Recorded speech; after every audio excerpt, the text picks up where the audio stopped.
Extrait de Je ne pouvais pas les laisser mourir. Docteur Jean-Jacques Herbstein. Et pourtant, je le confesse, j'ai été un de ces bons petits soldats, appliquant à la lettre les directives de cette lourde bureaucratie sanitaire, ne connaissant absolument rien à la médecine humaine, celle des généralistes de ville, regardée avec un mépris condescendant. Il faut que vous acceptiez que nous ne puissions traiter cette maladie, répétait-il à l'envi. Contentez-vous d'appliquer à la lettre la doctrine imposée. Oui, j'ai appliqué cette doxa mortifère. Je l'ai appliquée et le regrette au plus profond de mon être. J'ai laissé mourir des patients sans rien tenter. Combien en réalité ? Une dizaine. Surtout des hommes, des anciens mineurs de charbon aux poumons encrassés de silice. Des gars gentils, sympas, drôles, avec des projets plein la tête et le cœur. C'est un constat terrible pour un médecin et je comprends parfaitement qu'on ait pu me le reprocher. Comme cette lettre, lourde, d'un terrible jugement résigné, reçue quelques jours plus tard après le déconfinement, vous avez laissé mourir une personne qui vous estimait.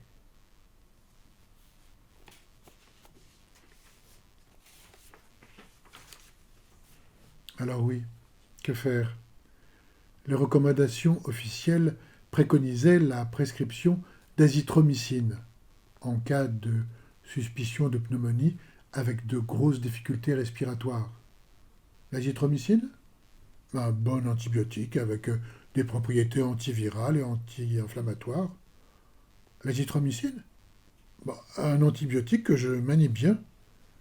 Mais aucune étude validant l'azithromycine comme traitement possible contre le SARS-CoV-2 n'était publiée. Je suis un bon petit soldat aux ordres, attendant sagement le feu vert des autorités de santé. Je suis habituellement un adepte sans concession de cette médecine fondée sur les preuves, les études, les recommandations officielles. Et d'ailleurs, les gardiens irréductibles du temple de la plus pure science médicale veillent au grain. Soyons donc pleutres et dociles, autant attendre sagement dans son coin. Seulement, mes certitudes se fissurent. Le doute s'installe, de plus en plus vite. La bascule est ainsi proche de s'effectuer. Elle a lieu un soir de mars. Une de mes patientes, d'une petite quarantaine, m'envoie un message tard dans la nuit, me disant que son état empire.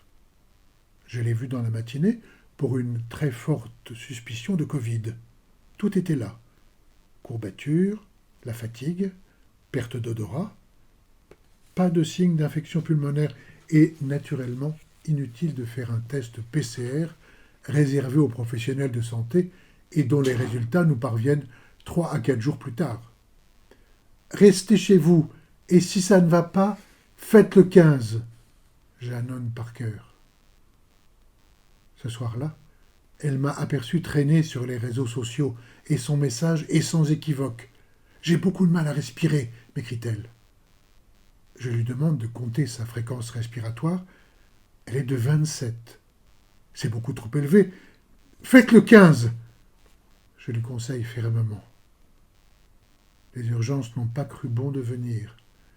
Les hôpitaux sont déjà au bord de la rupture. La jeune femme m'en fait part. Ma décision est prise, instantanément. Je tombe dans les camps des charlatans couverts d'opprobre et de mépris. Je préfère, tout compte fait, être pris pour un paria que pour un assassin par défaut. J'ai prêté un serment, que je sois mis au banc des hommes si je me parjure. Demain, à la première heure, je l'ausculterai et elle prendra de l'azithromycine. Charlatan, escroc, zozo, après la bouillabaisse marseillaise, voilà la choucroute de Moselle. Expérimentateur, mais rends ton diplôme. Va avoir un psy si tu ne supportes pas ne pas soigner les gens. Mais tu mérites d'être radié. Honte à toi. Voilà quelques-uns des noms d'oiseaux dont j'ai été affublé. La Ligue des gardiens du dogme de la médecine scientifique la plus inflexible a été sans pitié.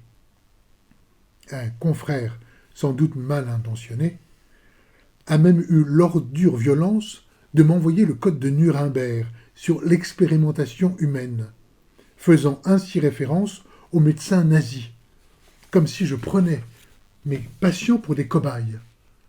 Me comparer à Mengele, moi?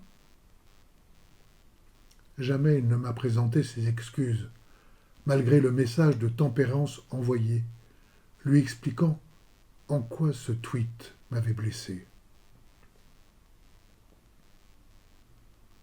Après avoir mis ma patiente sous azithromycine, son état et surtout ses troubles respiratoires se sont amendés spectaculairement et rapidement, en moins de 2 jours. J'ai prescrit cet antibiotique à quelques autres patients Covid aux lourdes comorbidités avec des atteintes respiratoires sévères. Des malades sans doute programmés à finir sous un respirateur dans le meilleur des cas, avec l'extrême onction thérapeutique dans le pire. Tous se sont très vite améliorés, et aucun n'a connu d'hospitalisation. Bien sûr, la prudence reste de mise. Hasard? Science? Les études nous le diront. Sur un forum Facebook de médecins, en échangeant avec 2 autres confrères, nous nous sommes aperçus que nous arrivions aux mêmes conclusions. À 3, nous comptabilisions plus de 200 patients sans hospitalisation et surtout ne déplorions plus aucun décès. Aurait-il guéri seul? Peut-être.